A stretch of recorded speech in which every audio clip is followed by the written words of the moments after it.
Okay, welcome everyone. Thank you for joining this morning. We've got about 70 people signed up, so I expect more people to filter through as I introduce the session today. Nick Strongberg, if you can keep an eye out for the waiting room, that would be great. So yeah, welcome to the Innovation Lab webinar series. So this is the 7th webinar in the series in which we're featuring innovative projects from the community energy sector. This webinar series showcases a mixture of projects from the wider community energy sector and projects that are being developed with support from the Power to Change funded program Next Generation, which we run here at the Centre for Sustainable Energy. Today, I'm really happy to be introducing Mike and Jamie from the C.H.E.E.S.E project, which is based in Bristol. The C.H.E.E.S.E project has received several awards and have recently been awarded a substantial grant to consolidate and expand the project UK-wide. Mike Andrews is the founder of the project and managing director, and he's joined by Jamie, who is a director and company secretary. So yeah, really excited to hear all about the C.H.E.E.S.E project today. Before I hand over, I'm going to do just a quick run through of Zoom. For anyone who is not familiar, I bet at this time in the pandemic, we're all pretty familiar with Zoom. We'll still go over some of the controls. Mike, if you could just switch over just to the next slide. Great, thank you.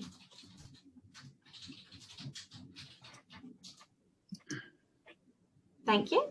So the microphone, as you'll see, has been kind of muted upon entry. Please do keep these muted in case you're talking. It's up to you whether you have your camera off or on, but if we're having some kind of internet problems, I might ask you to switch those off unless you're talking. Obviously, it's nice to see some faces though. So you can click also on the participant list to see who's attending today. Lots of different people from different backgrounds, which is amazing to see. So if you have joined in, please make sure that your actual name is being used, just so we know when questions come in who they're from. So in terms of questions today, you can use the chat box to submit any questions as we go through the presentation. And Jamie is going to be on hand to answer any kind of quick fire questions in the chat box, and any more in-depth questions Nick is going to feed back to Mike and Jamie in the Q&A session at the end. If you would rather speak your question, please do raise your hand, so using the raise hand function in the Q&A session, and then Nick will unmute you and you can ask your question that way. As you can see, I think some people have probably noticed in the chat box, I've turned on live transcription today, which is a Zoom feature which allows subtitles at the bottom of the page. You can turn these off if you click the button that says live transcript at the bottom. This is a very new thing that we're discovering about Zoom, so apologies if it's bothering for some, and hopefully it'll make the session accessible for others. So yeah, please do switch them off if you'd rather not have the subtitles there. So I'm going to just go through the agenda quickly. Mike, if you'd like to change to the next slide, please. Yes, so back to today's webinar. So we're really grateful to be joined by Mike and Jamie, and they're going to be going through a kind of 30-minute presentation about the C.H.E.E.S.E project. And then I will run through some interview questions by me, and then I'll hand over to Nick, who works with me at C.H.E.E.S.E, to kind of do the Q&A session and feedback any questions that you've had for Mike and Jamie at the end. So we'll have a good portion of time for questions and answers. So without further ado, I'm going to hand over to Mike to do the presentation. Hello, I'm Mike Andrews, and the founder and volunteer managing director of the C.H.E.E.S.E project. We're not for profit, and we combine technical expertise with community engagement and community service, which is an unusual combination. And Jamie will handle the chat box to answer any queries during my talk, but I'm going to go hell for leather through these slides, so no questions during that, please. For 5 years, we've enabled Bristolians to have warmer homes at lower cost. We've surveyed over 400 homes to date, and we're the only people in the UK to be carrying out our specialised form of energy tracing. Why we're here? We're already experiencing not just global warming, but climate disruption through greenhouse gas emissions.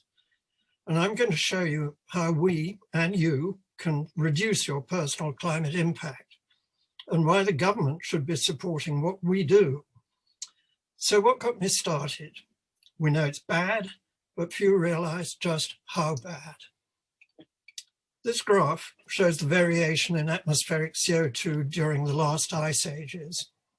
In the warm interglacial periods, CO2 is higher, but we're already way above the figure for CO2 changes during the last ice ages, uncharted territory. We've already built into the atmosphere a change far, far greater than that between an ice age and the climate we regard as normal. This is Miami Beach, with no beach, with 2 degrees warming, and we're heading for 4 degrees. You know, urgent action is needed now to close the huge gap between where that black line is headed and keeping below 2 degrees heating, or the Paris target of 1.5 degrees. So how do we do it? David Mackay's brilliant book was published 10 years ago. He calculated how we use energy. That's the red bar on the right at the bottom, and how renewables could supply it. The green bar on the far right, and note that the green bar is shorter than the red one. Earth, we have a problem. Renewables cannot supply our energy needs without a massive reduction in our energy use. As a professor of physics at Cambridge, Mackay tops up how we use energy personally. That's the first column on the right-hand side, and where it could come from sustainably on the far right-hand side, tinged with green. So just how do we use energy? Our biggest use of energy as middle-class Brits is through what we buy, manufacturing stuff for us to consume. That's the top arrow. Then comes our car at the bottom. Then a couple of short-haul return flights or one long-haul return flight. But heating comes fourth. And that's why I started the C.H.E.E.S.E project, to make homes more energy efficient. For the country as a whole, buildings cause 19% of emissions, and 2/3 of that is from our homes. And compared with Europe, our homes are shockingly inefficient thermally.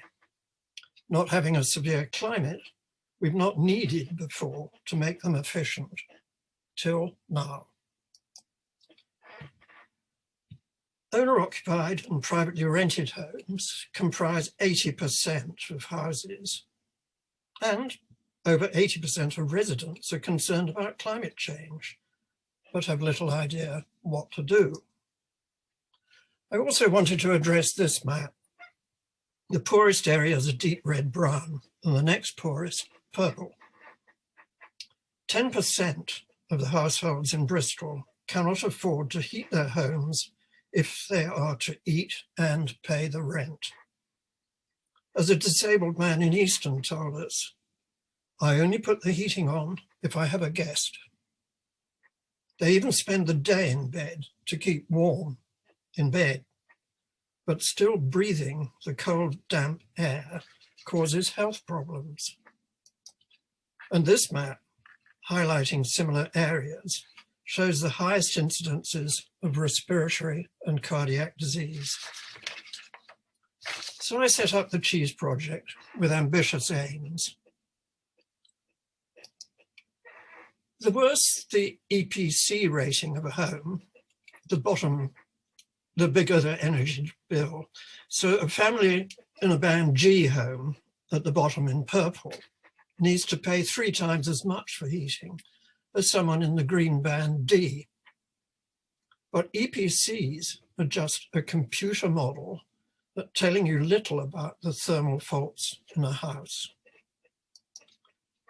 The reason that EPCs are little help is that no 2 homes have the same reasons for thermodynamic inefficiency.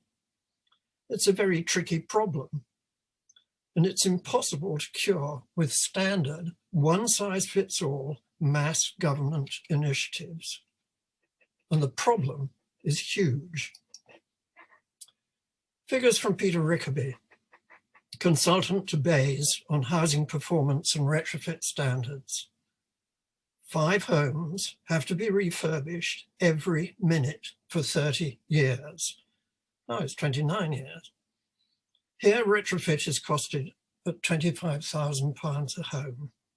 But one sample study came up with a cost of £50,000 per home.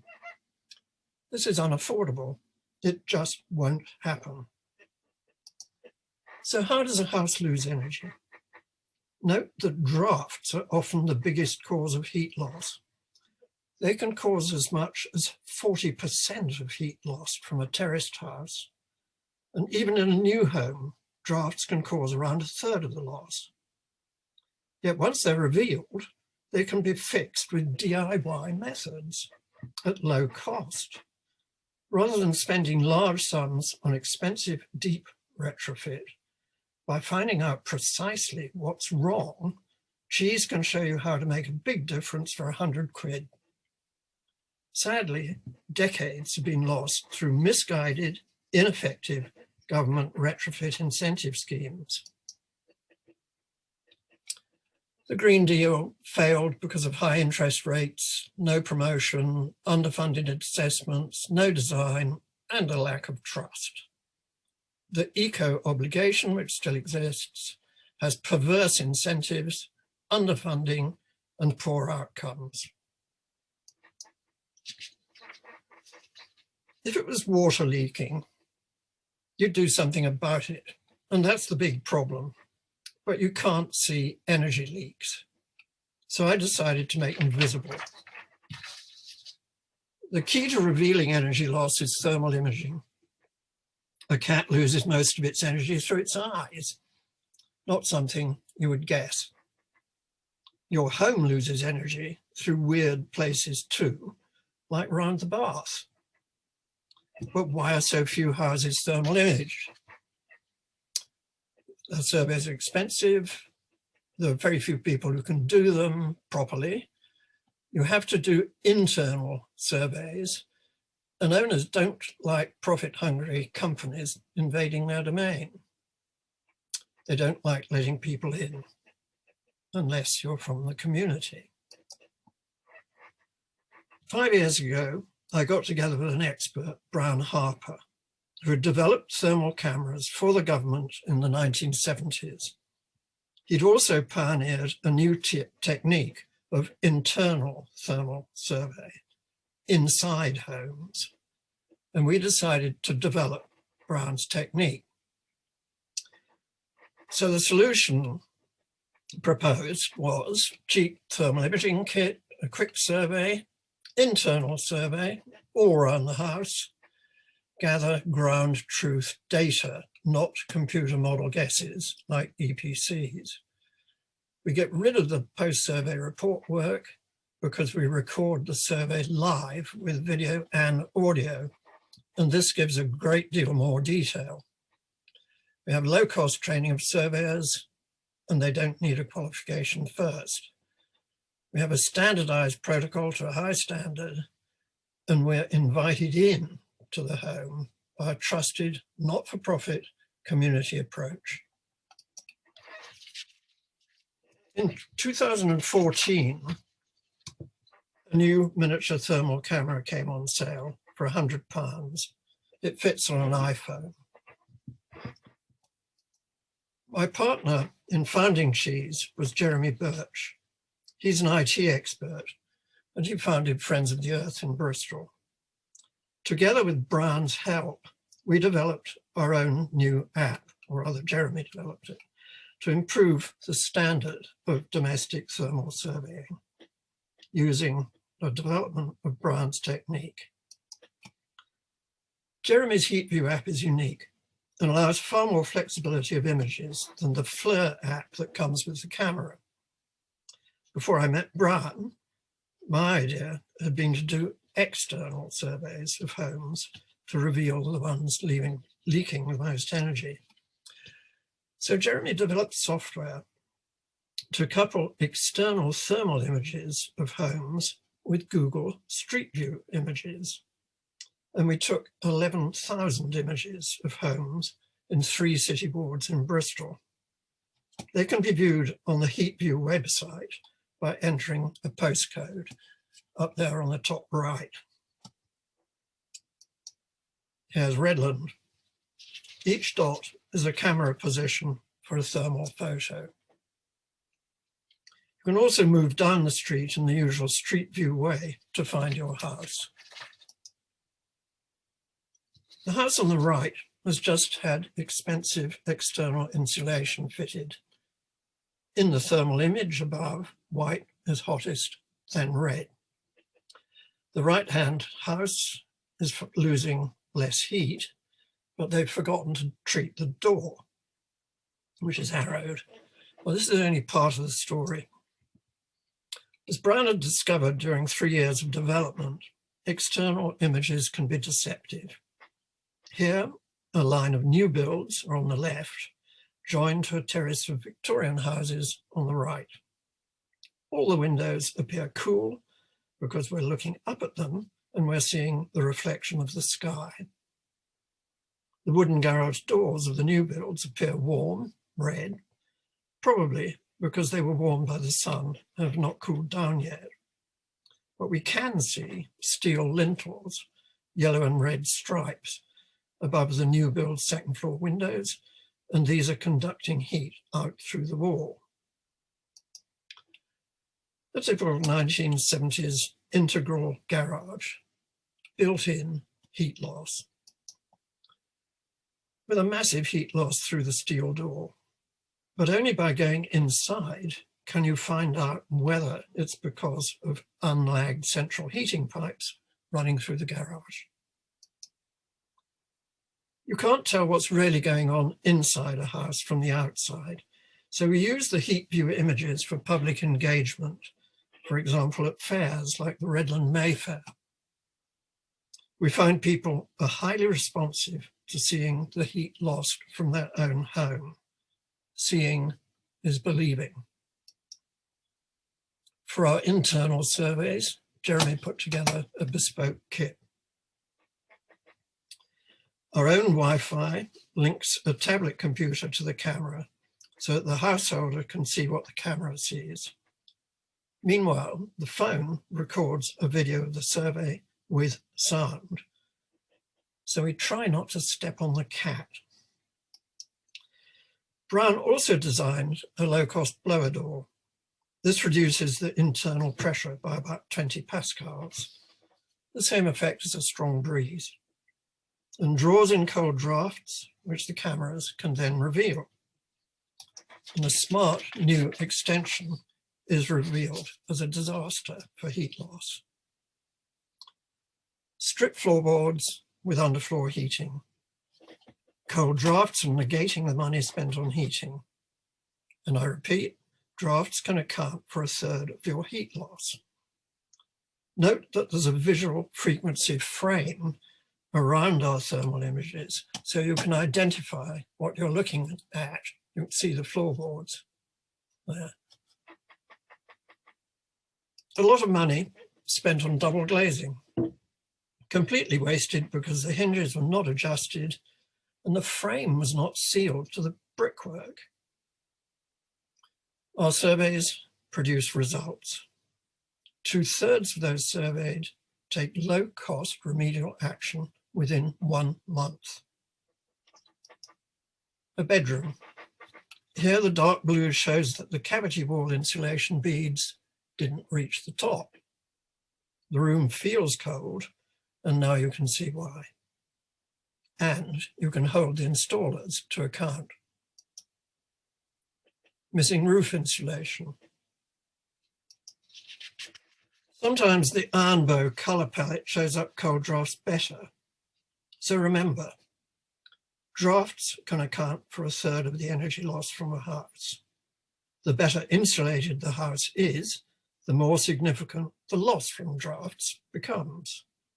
And the biggest houses lose the most energy. It's the ability of the householder to see the construction and insulation faults and their attendant energy loss on the tablet computer that is so compelling. The householder is engaged.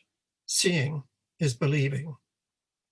In fact, a study by Plymouth University showed that being shown a thermal image is 5 times more effective than a written report, like an EPC, than to get things done, showing what's wrong.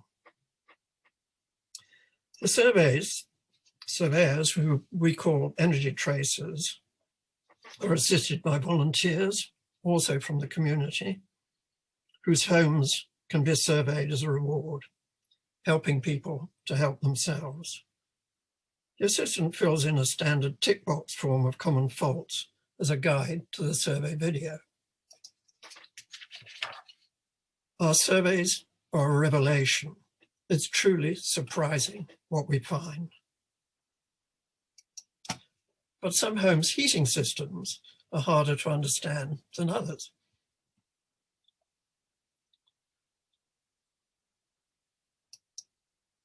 Instead of writing long survey reports, we save both time and money by videoing the 2-hour survey with all the discussion about it recorded too.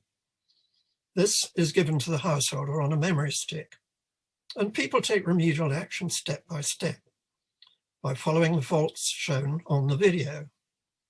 The easy, cheap DIY jobs get done first, giving an instant payback in warmth and thus health. The stick is also loaded with remedial action guides from C.H.E.E.S.E, telling you how to do the jobs. We've done over 400 surveys, are just starting in Bath, and already have 2 replica projects in southeast London.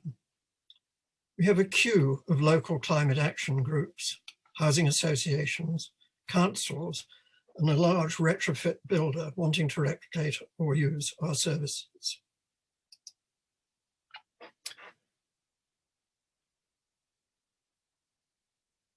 So each season, we're recruiting new energy tracer surveyors who are paid to work, often during evenings and weekends. Training comprises a 2-day theory and practice, half-day health and safety, and closely monitored experience on the job. And once they've conducted supervised services and are qualified, they're paid around £60 for a survey and the follow-up a month later. And it can be done beside a full-time job.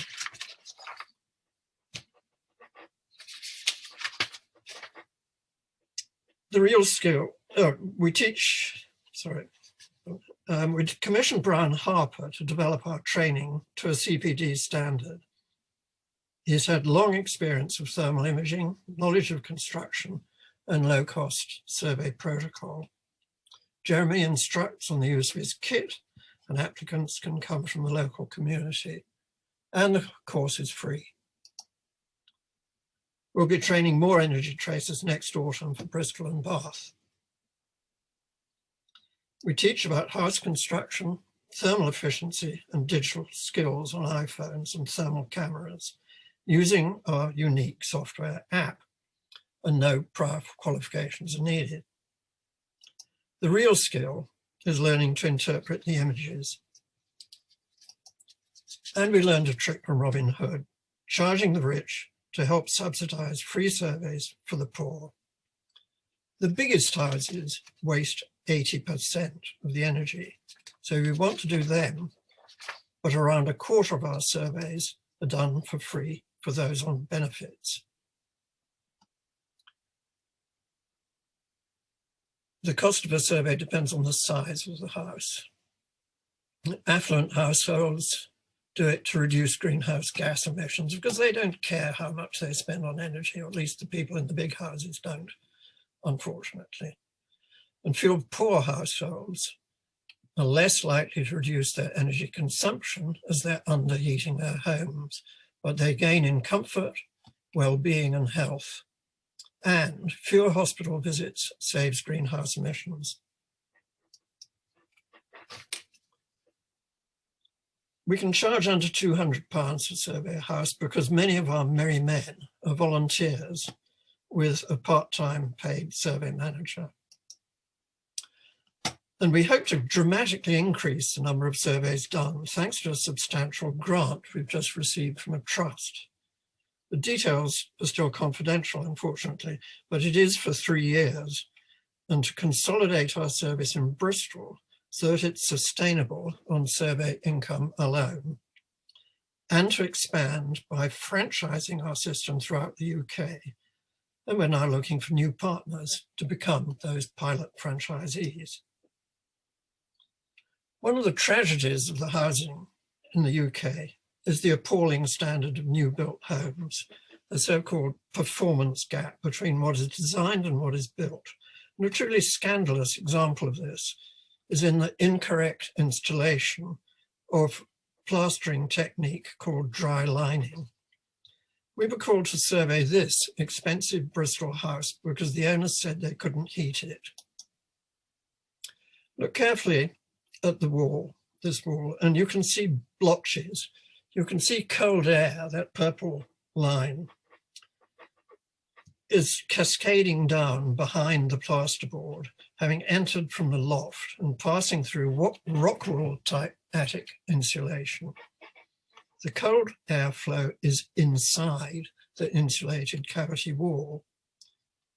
The unfortunate homeowner has bought the equivalent of a plasterboard tent. Here the cold air is entering around boxed-in piping. Also note the blobs on the right-hand side. And that's, again, where the cold air is descending behind the plasterboard, again attached incorrectly with the dot and dab technique. And we find this incorrect application of dry lining is almost universal in new builds because it saves time, material, and thus money to the major house builders. That house had the dot and dab problem in many rooms, both upstairs and downstairs, and it was bang opposite the parking place of the National House Building Council's inspector, whose job it is to see that builders do a good job. One reason it's not picked up is you need a blower door to reveal it. Most houses built since the 70s have this defect. A 1 million home national scandal is being ignored. The ministry, BEIS, want a joined up approach to retrofit, but like the Irishman who was asked the way to Dublin, our response is, I wouldn't start from here if I were you. Let's just look at those blue rectangles. Instead of a top-down approach, we say work up from the community. Assessment should begin with finding out about the ground truth of a building with a thermal energy trace. That way, you can design the remedies to target known faults and get more result for your money. Installation of retrofit should start with first retrofit, using DIY and draft busting, giving a rapid payback in both cash and carbon reduction for a few £100. It also hooks the householder onto the journey of longer-term, deeper retrofit. Finally, on completion and operation, the job should have a second thermal survey to verify the standard of work done. C.H.E.E.S.E raises local awareness and also helps cooperation between communities, building on their respective strengths. Here, we were at a money managing event last winter at Withywood with their MP, Karen Smith. We've won 4 awards, most important from Future Build in March 2020, when we won the big innovation pitch for buildings. And the judges from the BRE, that's the Building Research Enterprise, recognized that we were bringing something unique to energy retrofitting. So what makes us stand out? We're community-based, we're innovators carrying out a proven service. Our surveys are not for profit and can be trusted. We engage the householder who can start to save energy with DIY and £100. But as a project, we're far from resting on our laurels. We're improving our training and technology too. Jeremy has been developing our own low-cost camera, more suited to our needs. This is an early prototype. We'll have several to test this autumn, ready for next year. Brian is further developing our blower door, which will be instrumented to measure airflow, so we can calculate true heat loss and carbon. We do admit that energy tracing can meet problems, for example, at the zoo. Hard to interpret? Oh, I should go back on that one, but it was a crocodile, and you can't get a good image of a crocodile because it's cold-blooded and at the same temperature as its surroundings. So I've jumped to, this is the new retrofit standard to be adopted this year, but don't read it because nowhere does it recommend the value of thermal imaging, nor of community engagement, nor the free labour offered by the householder, him or herself, nor the enthusiasm of those who do DIY. With Brian, I've been lobbying to get thermal imaging made the front end of all retrofitting. Here in the House of Commons bar with Lord Deben, who runs the Committee on Climate Change. And remember, to meet the requirements of the Climate Change Act, 5 homes will have to be retrofitted every minute of the working day. Our outcomes have been analysed for 2 years with Bristol University. Great as they are, they would be no help if people did not like our surveys, but they do, as our testimonials show.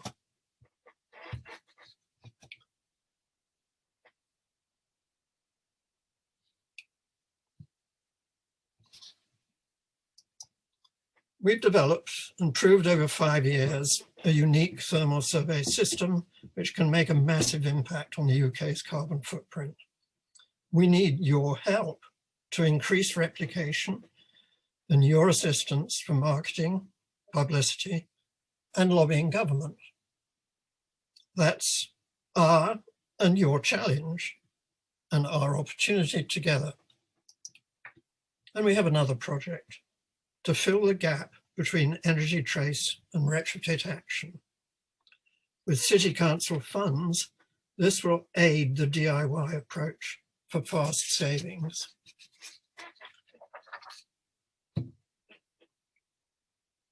The idea is to help people to learn how to do the DIY type jobs. And if they're unable themselves, because they don't have the tools, can't afford the tools, don't have the know-how, simply unconfident, then with the community, we'll teach them. So now we want to use our new funding to make cheese sustainable in Bristol by growing our scale and revenue stream so that we no longer have to rely on grants.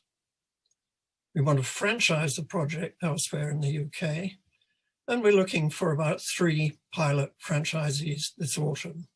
Of course, cheese will be one of them. That's going to be the test bed.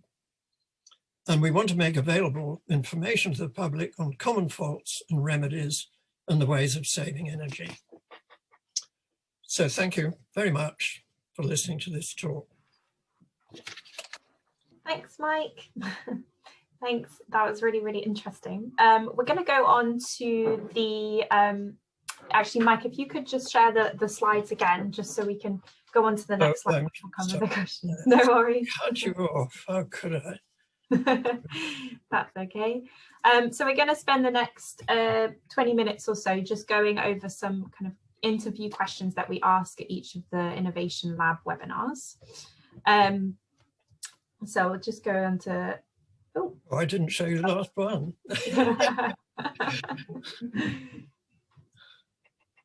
Wow, that's that's really great, and I'm sure that we'll be able to like share the slides for anybody. She should be extended to survey all the houses in Bristol. Great. So as I mentioned before, please do put your questions in the chat box. I'm going to ask a series of 6 questions to Mike and Jamie, which again we've asked in previous Innovation Lab questions, which really gets down to your journey a bit more and kind of lessons that you've learned. So the first question I have is, where did the need for your project originate? And I'm pretty sure that you covered that in your presentation, but anything to add on kind of the climate change background that you provided already and the fuel poverty background? I don't think I can add more now to what I've already said in the talk. Yeah, no, that makes sense. It's really covered well in your presentation. Who are your key partners? Well, apart from the directors, and I have to say that all of them have brought expertise to this. We could not have done it without the separate people who have been involved, particularly, of course, Jeremy and Brian.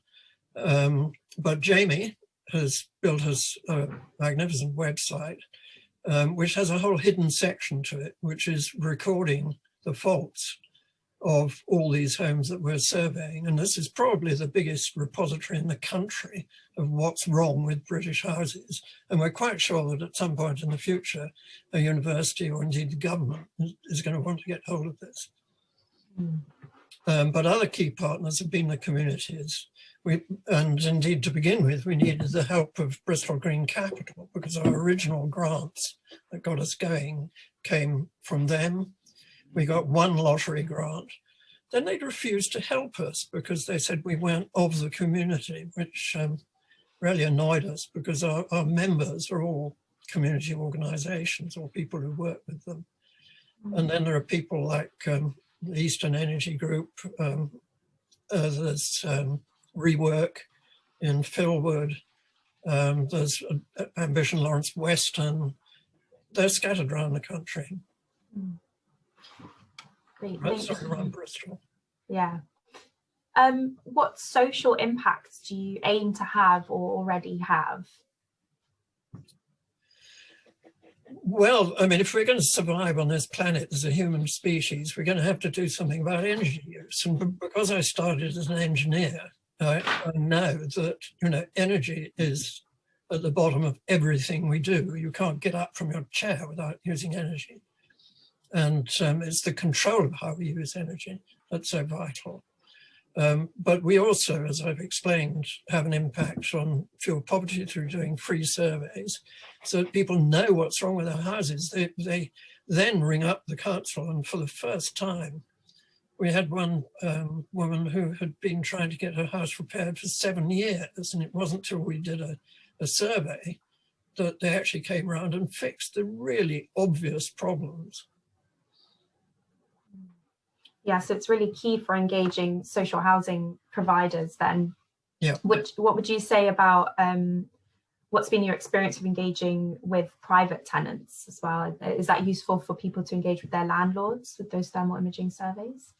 As legislation is increasing and the requirement to move up the EPC scale, for all that we and our customers think the EPC is pretty useless, the government are requiring certain things to be done to privately rented property, but there will always be the problem that tenants who complain get kicked out. So you have to be very aware of that dangerous situation. But if you're renting a property, you can do the draft busting because it doesn't count as a structural change.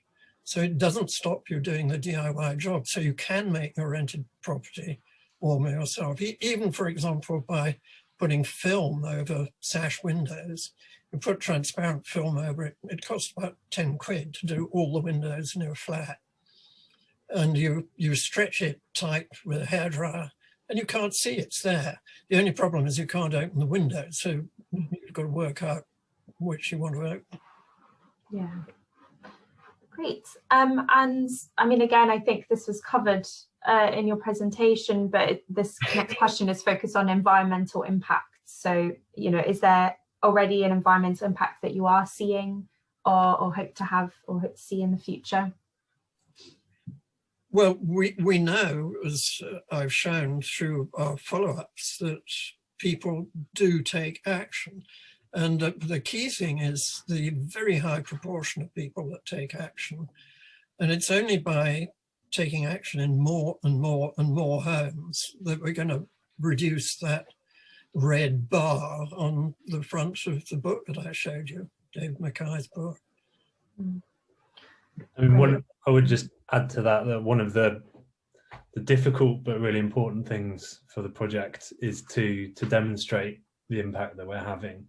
And there are different components to this, you know, as you just discussed with the social impacts, and a large part of it is down to kind of behaviour change, and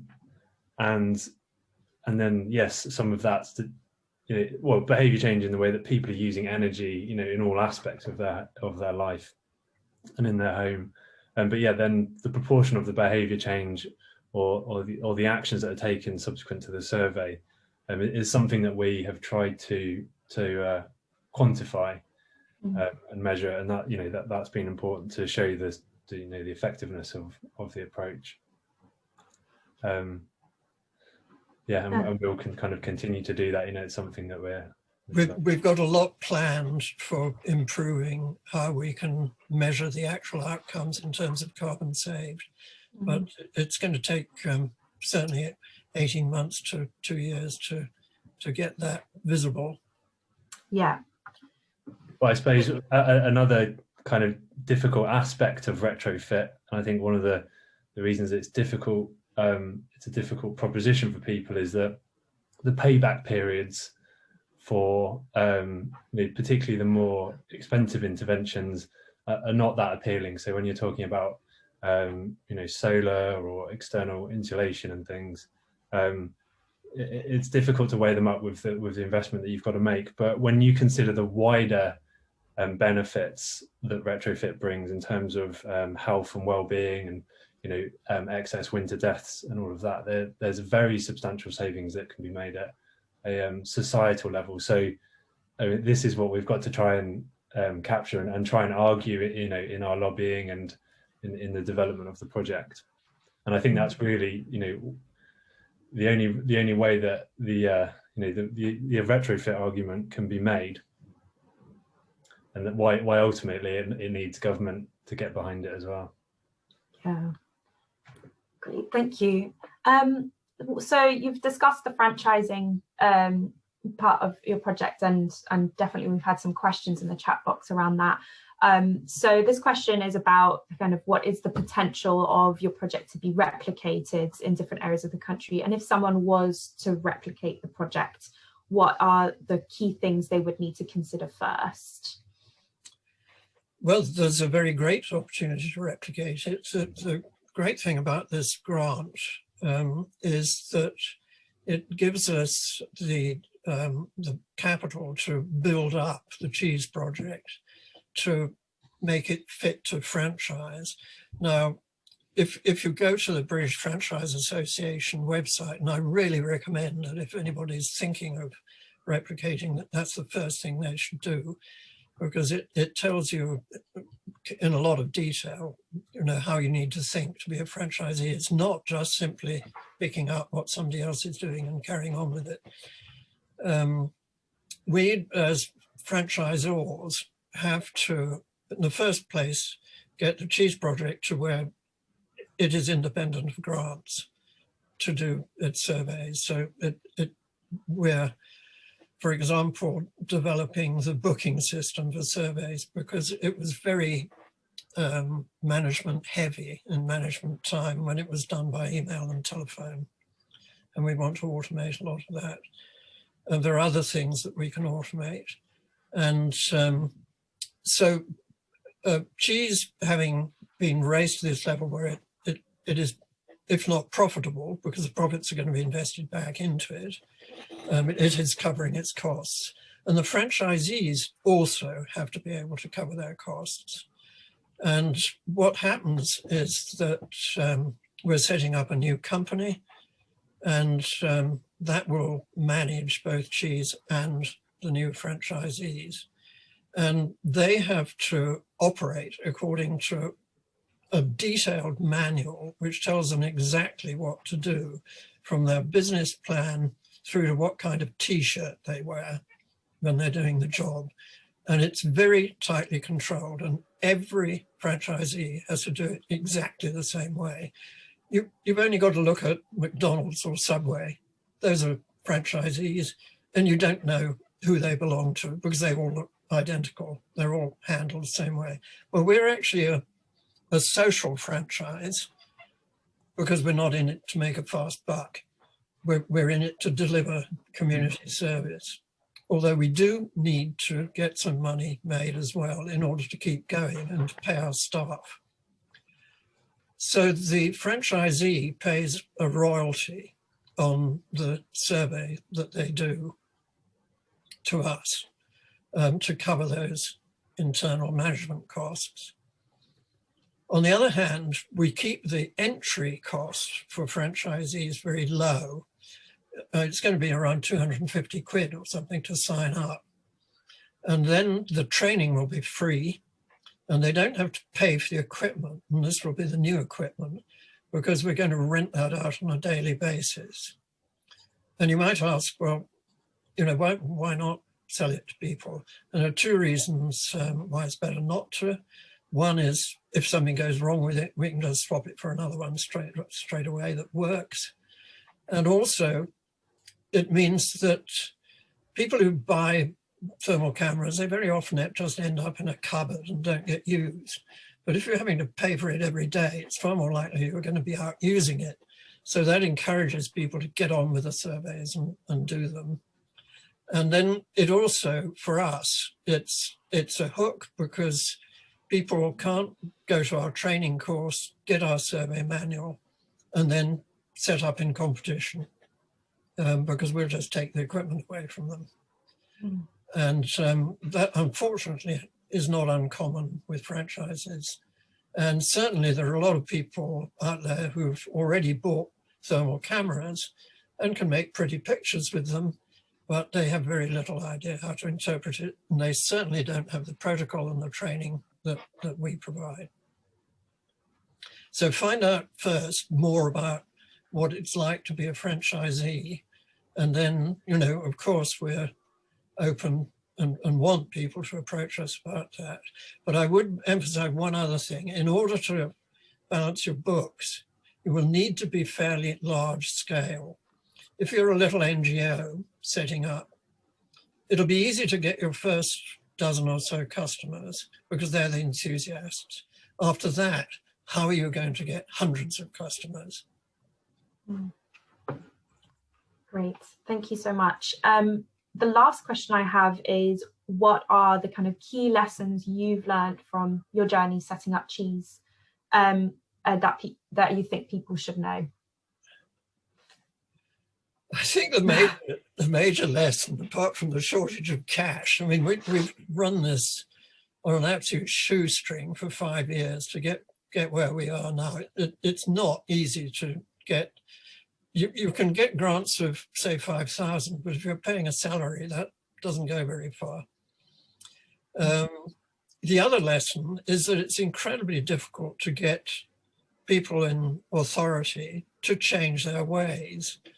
And I'll give you one example that I do a lot of presentations at shows and even to Boy Scout groups and things. And we always get people signing up because they realize when they see the presentation that this really works.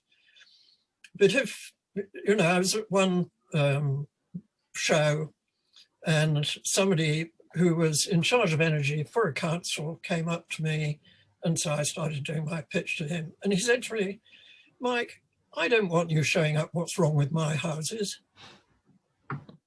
That's what we're up against. We're up against this inertia in government because ministers like to have big projects that they can stand in front of and have their photograph taken. And they've been a disaster.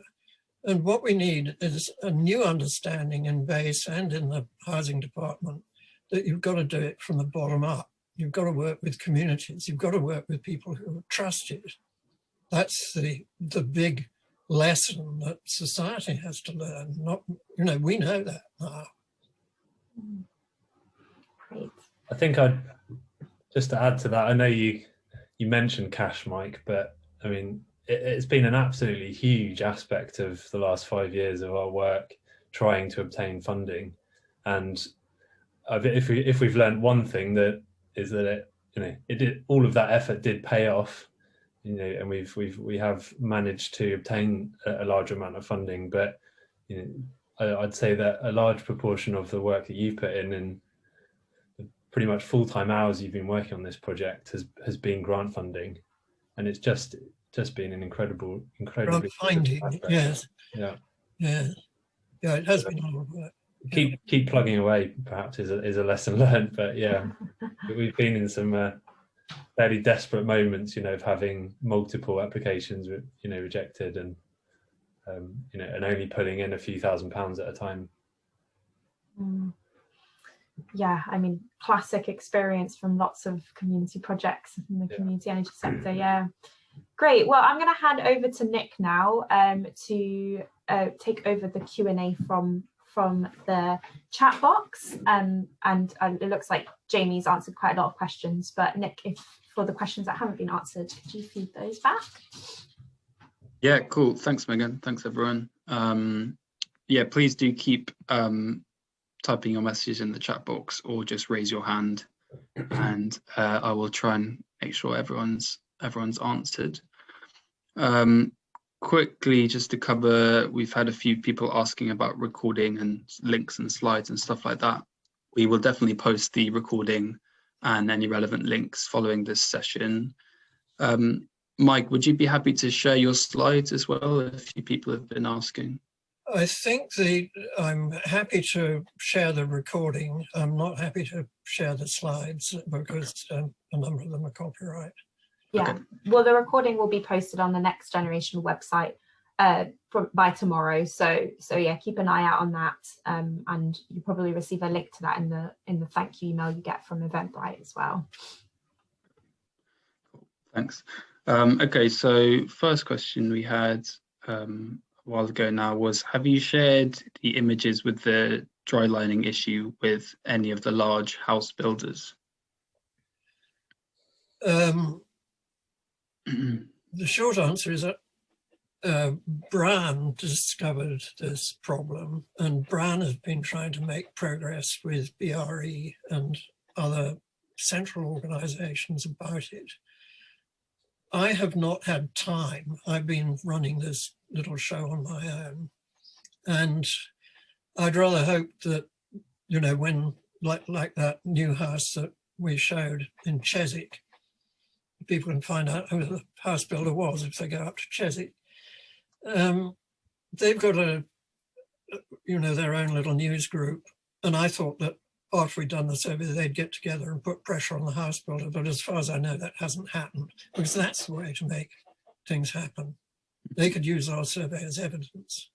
Mm. The other point that I would like to make, if there are any house builders listening, and now in the future seeing this recording, the first house builder who owns up to this is going to get a huge selling advantage over the others, because he will be the only person dealing with it.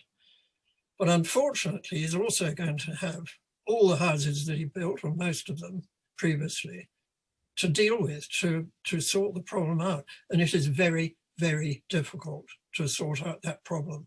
Basically, you've got to strip off the plasterboard and do it again properly. And by the way, I don't know if anybody's explained, but what you're meant to do with dot and dab, when you've got a sheet of plasterboard, you're supposed to put a bead of plaster all the way around the rim of it, and next to any penetrating fittings like electricity plugs and so on. And they don't do it. and they don't do it because it takes more plaster, or sometimes they call it adhesive. It takes longer. It's a little bit trickier to level up the boards when you've done that at the edges, and it takes longer and it costs more. Basically, it's a cost-saving catastrophe. Yeah. Okay. Well, yeah, you've kind of answered another question we had, which was, is there a quick fix for the dry lining issue? Basically, no, sadly not really. No. Yeah, has to be. Because if you try to, for example, squirt some expanding foam behind the plasterboard to block the worst gap, it just blows the plasterboard off the wall. Yeah. Yeah. Cool. It's a tragedy. Yeah. Okay. Thanks, Mike. Next question, another sort of technical one. Can air tightness testing be done all year round to maximize equipment, or is it just in the winter? That's something we're working on. At the moment, we need 8 degrees temperature difference inside to outside. We ask people to heat their home for 24 hours before, so that there's a stable heat temperature throughout the house. They turn it off when we arrive, and then we suck the cold air in with the blower door.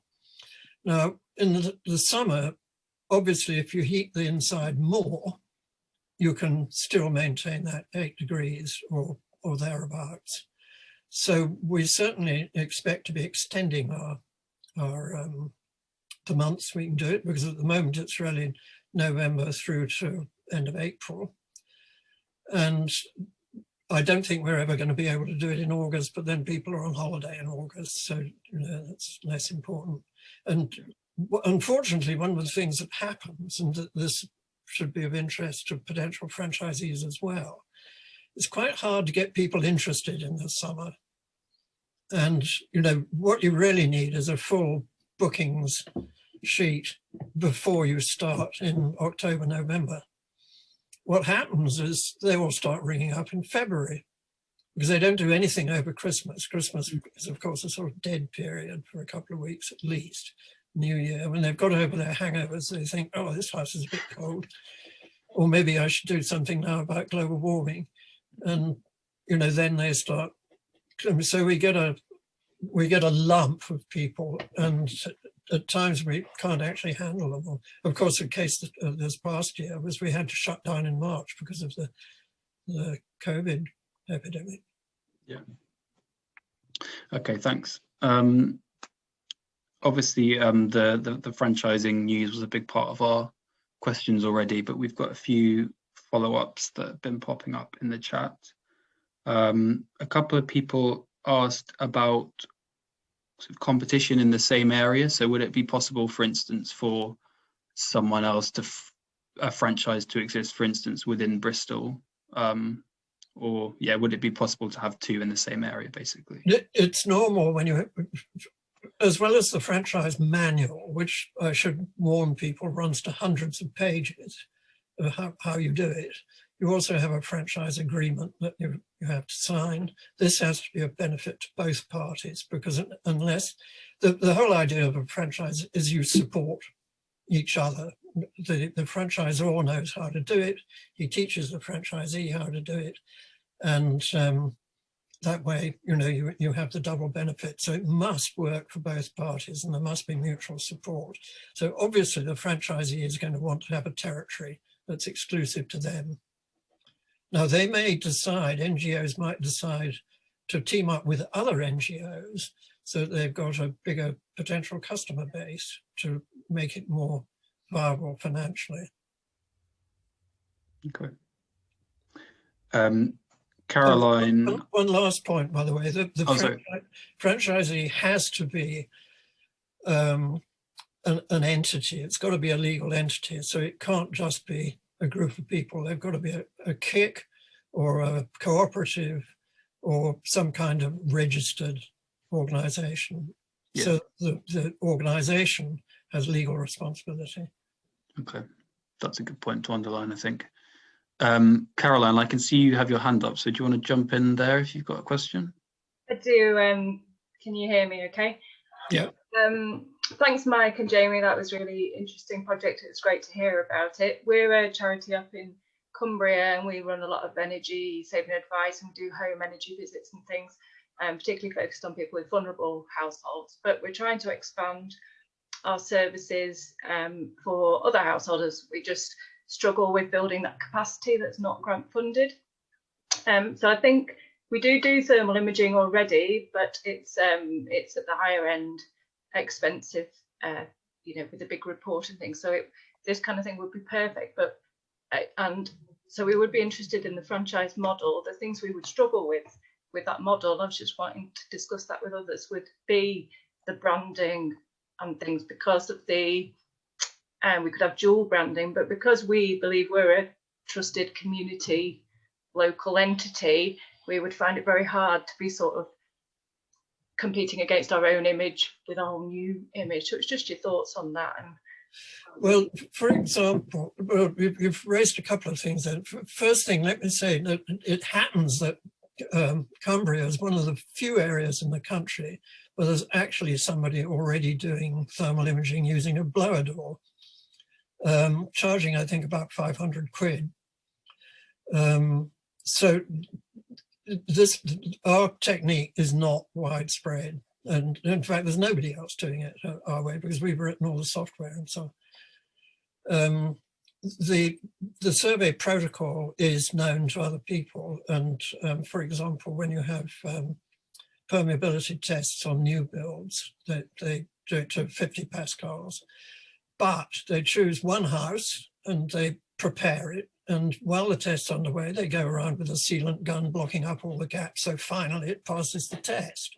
And they only do one house in 50 or something like that. So it really bears very little relationship to what the unfortunate buyer buys.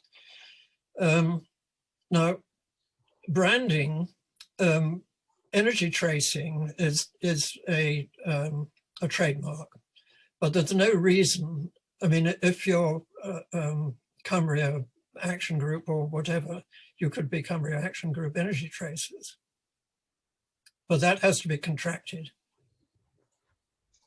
Okay, it's just because I suppose most community-based organisations do have that that local aspect to them. It was just concerns about how those two things would marry up. We couldn't become a McDonald's, you see. So yeah, that's right. But we need you to be recognisable as energy tracers. We do have sort of similar arrangements, starting up with people like Carbon Co-op for some of their home energy planner software and things. So we are exploring those things at the moment. So Carbon Co-op have done a lot on retrofit. They tend to go for very expensive surveys, and as far as I'm aware, they don't use blower doors. No, so I see that this is a gap that we're missing. We've got one end to the other, you see, so it would fit really well with our services and what our clients, I think, would like. So. Yeah. Thank you. Cool, thanks, Caroline. One more question on the franchising question, Mike. Somebody asked, why are you concerned about competition in the same area if it's just from fellow community projects?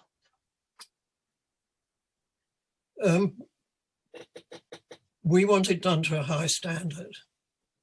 As I mentioned earlier, there are a lot of people, and as Caroline just said, you know, they have their own thermal imaging camera.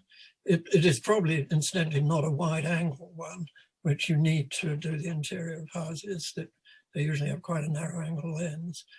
And it certainly won't have the versatility that ours does and the design for the job elements. And we don't want, just as, you know, if you're selling food in a franchise, you don't want people buying cat food to put in it. You want to maintain a high standard. And to have people pretending to do what we do badly would be the worst thing that could happen to this project. I'm not sure if that's answered the question, but that's our view. I think that does. I think maybe also the question asker meant, you know, a cheese franchise, for instance, operating in the same area as well. Well, that's sorted by the territories. Yeah. You wouldn't operate in the same territory, Yeah, because cool. each franchisee has to be able to cover their costs. Yeah, cool. Yeah, I think you've cleared that up. I'm not pretending this is easy to set up. We've got, you know, basically 3 years to get this working smoothly.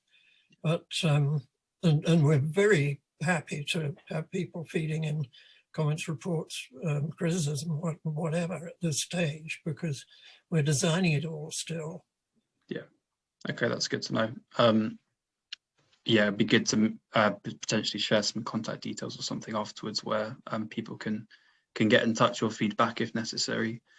One more specific question on sort of C.H.E.E.S.E in its current form. Are you currently running surveys, or is it possible to run surveys in Bradford upon Avon? We can just about reach Bradford on Avon.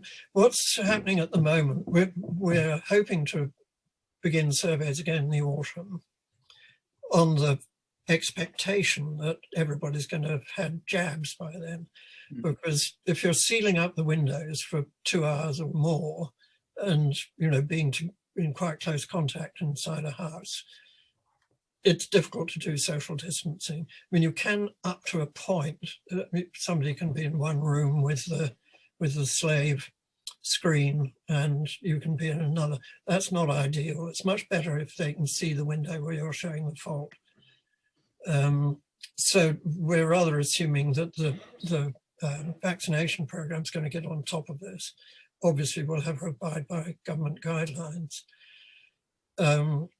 Bradford, we at the moment are servicing from Bristol, and we have to put a surcharge on surveys in Bath on our cost, because we have to pay our energy tracer, not just for his mileage, but also for the time that he takes to do the trip.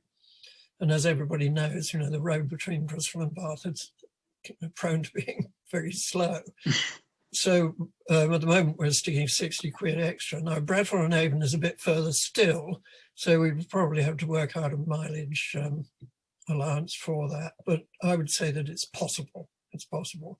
But we are expecting to train people, because we've got a project with BWCE, which is Bath and West Community Energy. They've given us a little grant to train up some energy tracers locally to Bath, and we hope they'll be operating shortly. Great, cool. I think that answers that. Thanks, Mike. Where have I got to now? I think Cara's just asked a question. I assume a franchise could be set up with a partnership of organisations. I think we've sort of already covered that, Cara, but yeah, I think the general gist is yes. I think especially if you're worried about not being big enough independently, that might be a way of dealing with that issue. They would have to, as I said, become a registered organisation legally, yeah. A partnership, a co-op or whatever, in order to do that. Yeah. It's worth mentioning as well on that point that part of our business model will be to minimise the costs for franchisees to get going. So that includes the kit and the things that they need to do to set up, and yeah, you know, this is because we know it's a difficult thing to do. We know it's difficult to get hold of cash. So yeah, our model will be to make those costs as small as possible. Okay, thanks, Jamie. That's good to know. One slightly older question from Jackie that we haven't quite covered yet is, she asked, have you ever worked in an intensive way in a setting like a village, i.e. doing a presentation, getting a high buy-in from a percentage of people, and then delivering en masse sort of at once, basically? Brown Harper did this when he was first starting. He had some grants. Mike, I am here. Do you want me to say just a few words about that? Please. Yeah. Hi all. I'll stick a bit of video up as well. Sorry, I'm busy working away on other things. I've only got a half an ear on this. But yes, I've done it on 3-4 occasions, quite a while back before meeting up with Mike and Cheese. And yes, done Nos, Mayo, Yelm in Dorset, where we did 40 houses, which came as a result of a local activist, Peter Brown. Also Crediton in Exeter, and then in Reading and a couple of other places. It's very efficient, and it enables you to get from one house to the next house. And what was most helpful was the fact that the energy tracer was actually driven from one house to the next by a local person who knew all the navigation, etc., and also came in and helped with the energy trace itself as well. So yes, it is in fact very, very fast and very efficient. And you're not then dealing with lots of little singletons either. You get the local organisation that comes in to do it. It's very, very positive. And you spend only about 2 hours per house as well, 15 minutes travelling. Does that answer the question? I think so, Brian. Thanks. Hope that's all right, Jackie. Yeah, it sounds like a good way of doing things. So that's good to know moving forward. Yeah, there is. I should extend it a little bit further than what Mike said. There is a concept called hotspotters, where we actually encourage a good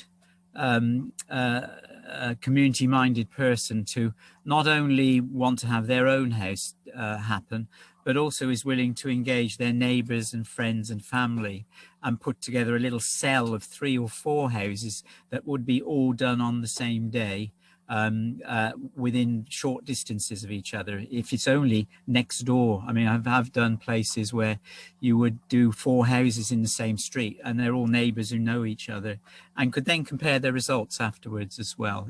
That was a very good community approach to it, and it makes the whole operation much more efficient because the local hotspotter, as we call them, is doing all that preparation for you already. They're your volunteer organizer, really.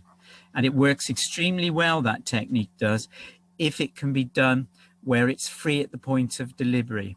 And this does tie in with what Mike has just been saying about grants and so on. If a franchisee can obtain grants from county councils, that sort of thing, it does allow them to turn it into a free at the point of delivery service, in which case there's no problem recruiting householders at all. And the hotspotter system seems to work very well when it's free at the point of delivery, by the way. We've already proven that about 8 years ago. Great. So if you've got any councils there and bays, they should be listening to this. Yeah, of course, we would like the government to enable it to be free at the point of delivery by supporting us. There are over 10 million houses to do.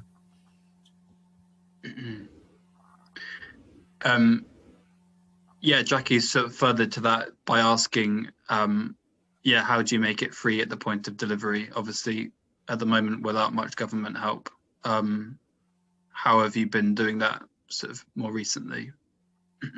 The last 2 years, we've only been able to do free surveys when other organisations have got grants. For example, we've done some with C.H.E.E.S.E, with their future-proof scheme. There's a housing charity called C.H.E.E.S.E here in Bristol. They had some. We've had funding from the Bristol Impact Fund. We can't support free surveys. We're going to need to support free surveys going forward because it's still very much part of our ethos, and our target will be to do, if we can, a quarter of the surveys for free. But some of that is going to have to fall on the franchisees. We certainly can't fund that from our franchisor company in the centre. We just won't be making enough money to do that. So we'll continue to lobby hard to get additional funding. But it's easier to get these small grants locally than it is for a more central organisation than ours to do. You know, you can apply to the lottery for a local project, to their impact fund, for example.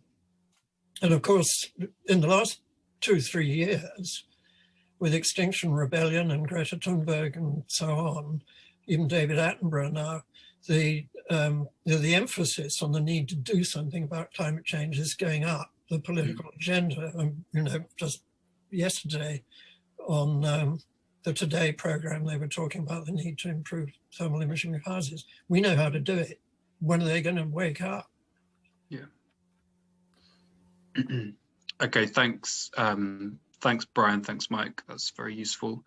One more question from Matthew on a training perspective. He asks, would you consider running a course for householders to help interpret images from commercially available cameras, potentially without negative air pressures? Something simpler than C.H.E.E.S.E, potentially, or would you just think that would be ineffective? I'm going to be quite tough on that. I think it's both ineffective and a waste of time. Cool. I think we've sort of covered the reasons for that in the presentation already. But yeah, I hope that answers your question, Matthew. I think I've come to the end of my list. Caroline, have you still got your hand up from earlier, or have you re-raised it? I can't tell. Sorry, that was from earlier. I think okay. Quite Zoom qualified yet. Not to worry, don't worry. We've got one more from Matthew as well coming in. How soon do you think you'll be able to quantify the energy loss? I mean, I could answer that. I'll pass that one to Brian, I think. Well, let me just say something on that quickly. So I mean, this is something that we have, as I said before, we've been trying to do, and we've been collecting fuel use data through for our surveys prior to the survey, and then a month and a year after the survey. But what we found is that because we're only doing, you know, the order of hundreds of surveys, this data is much too noisy, and there aren't clear conclusions that you can draw from it, and would need to look at much larger sample sizes. So I think what we will need to look at doing as a kind of next step in establishing some quantitative data is look at some sort of sample houses where we use specialist equipment to measure you know, air temperature, air pressure, and other things pre-survey and post-survey, and I think only through taking a much more detailed and scientific approach, you know, we'll be able to get more concrete numbers. And as I also mentioned, you know, yeah, that is the sort of quantitative side of it, but yeah, the much larger consequences are to the sort of societal scale, and yeah, we do need to look at you know, at least kind of capturing what they are and what the benefits of those are as well. But yeah, sorry, Brian. That's right. Can I put some meat on your skeleton? Yeah, there? sure. Yeah, the whole quantification side of thing is actually being worked on. I've been on this now for about 2 years and so on. So the idea is that when we launch back into surveying in the autumn time, that is when we will actually be extracting data for the actual amount of energy loss that is going on in the building that you're in. It's a big topic, as you know. It's a lot of building physics built around that. But the concept is such that it is gathered automatically, having very little impact on the length of time that it takes to do the survey, because it's doing the survey very fast. Or shall I really call it? We really want to use the word energy trace. When you talk about surveys, you think about somebody who's a member of an institution with a very big bill round their neck, charging a lot of money. So the idea is that the energy trace cannot be impacted on its time, so as we can keep the price down on that. So you can do 3, even 4 houses per day with it. And that then will allow us to also then compare the before and after situation after people have done retrofitting with what they've had before, which then finds out whether the SAP and the retrofit coordinators and so on are getting their sums correct as well.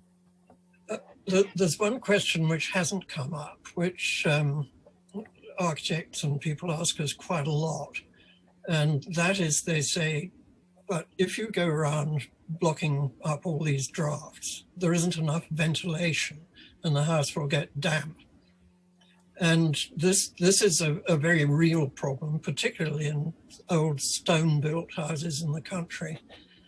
But there again, what you want is controllable ventilation. You don't just want the gale howling in one side of the door of the house and out the other, which is what we can find. And damp has many different causes, and we will find out usually what the damp problem is.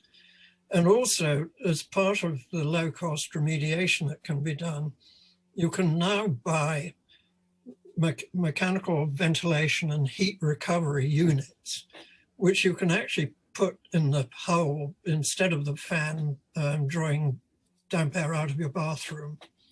So they will not give you the loss of drawing all that nice warm air out without recovering some of the warmth and putting it back into the building. So MVHR single units are one of the directions to go that we will be pursuing. But controllable ventilation is key. In fact, we are pursuing that. Okay, thanks everyone. That's useful. I think we've covered that well. One more, hopefully quick one about franchising. Are we allowing, or are you considering allowing local authorities and or private companies to franchise as well? We want to keep a clear definition between the people who do the remedial building and the person doing the survey, because of the poacher gamekeeper kind of problem that you're potentially going to get there. And the likelihood is that if there's a council that wants surveying done in a particular area, that we would suggest that they work with a local NGO who has the franchise to do the surveying rather than being trained themselves. And we have one of the big retrofitting companies doing a lot of work in Scotland and Wales, where incidentally they're much further ahead on this than we are in England. And that company is interested in that model where local people trained up by us, franchisees, would do the surveys on contract for the big builder. We want to get the maximum number of houses surveyed, so we want to try to be flexible in all kinds of situations, and indeed with housing associations, and we're very keen that they should take it up. Now, they might want to do it themselves, but we will then have to look at the social credentials of what they're doing, because they're built into our franchise. Yeah. Okay, thanks, Mike. We've run about 5-6 minutes left, so I'm going to say if you do have any questions, please put them in the chat box now or raise your hand ASAP so we can make sure that we finish on time. A couple of questions from John. He asks the 2025 Future Homes Standard. To your knowledge, C.H.E.E.S.E team, does that require, or will that require adequate air tightness and thermal loss testing within it? Brian, you're probably better to... Well, as I understand it, the building regulations are taking on board air tightness as something that has to be done to every house. I haven't been across this too tightly. There's so many other things going on as well. But thermal imaging is now starting to be recognized as something that it's desirable to do.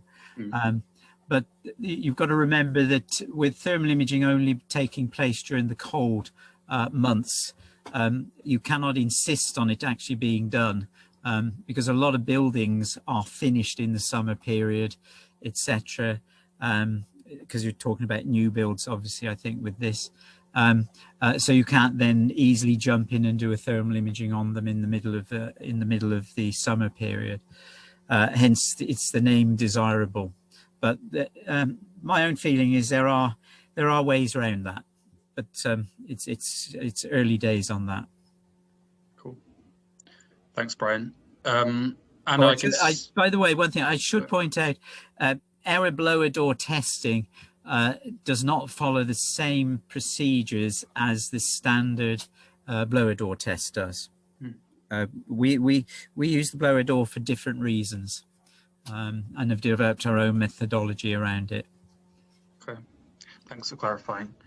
Anna, I can see you've got your hand up. Would you like to unmute yourself? Yes, thanks. Mike, you mentioned the mechanical ventilation and heat recovery units.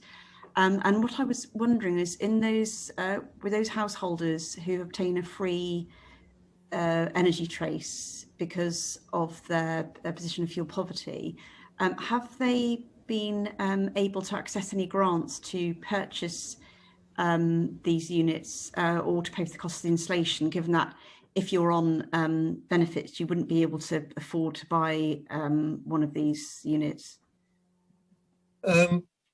This has not happened so far, and I think it could only happen if the local NGO who's licensed to do the job can obtain grant money for that separately. There's no way that we could pay for that out of the business. Remember, this is fundamentally a not-for-profit business, and you know, the costs have to be kept low. Now, to do the warm-up, skill-up project, the sort of draft busting work, we reckon that a budget of £100 is enough to make a big difference. But these units, you know, cost a substantial amount of money, and they wouldn't come within that. They'd have to be something extra. So are the householders warned then about the certain measures, you know, how to get the balance between the air tightness and needing that ventilation, you know, sort of what point they can undertake works that will improve the warmth of the homes without incurring the problems of the damp, you know, given that they probably won't be able to afford to buy one of these units?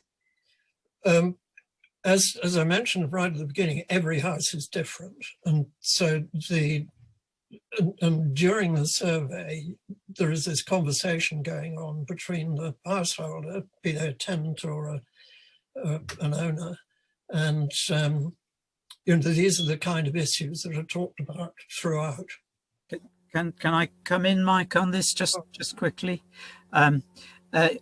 Yes, you're right. There's a delicate balance here, but starting in the autumn, we will actually be able to know what sort of air infiltration level there is in that particular house, and be able to give advice to the householder as to how far to take the necessary draft proofing and so on, so they stay within the good air quality standards as regards carbon monoxide, etc., which is all tied up with how many people are in the house, etc. It's not a question of instructing everybody to block every hole up in the house, because that's pretty pointless. You still have to have ventilation, but the vast majority of our houses are atrociously leaky to start with.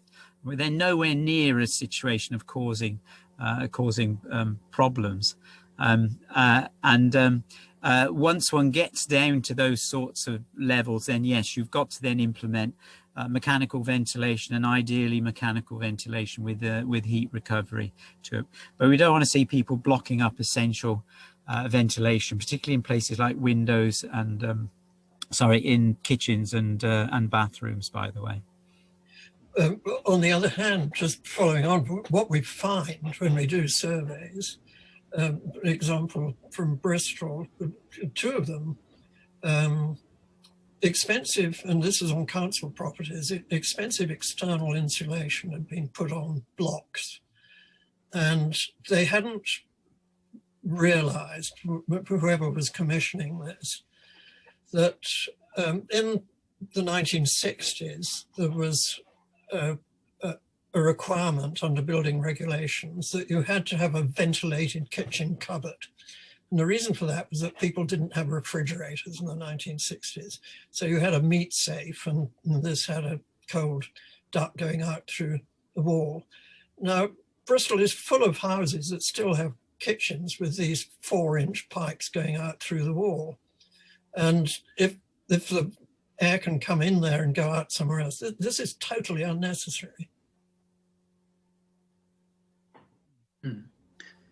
Cool. Thanks, Mike and Brian. I think hopefully we've answered your question, Anna. Yeah, no, thank you. No, Awesome. what Brian had to say made it kind of clearer, yeah. Okay, fantastic.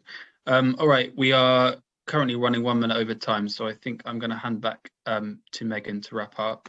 If anyone does have any more specific questions for the C.H.E.E.S.E team, we will, I think Jamie has shared an email link in the chat box, and we will also share an email address in our follow-up communication, so you can get in touch with further questions if you'd like.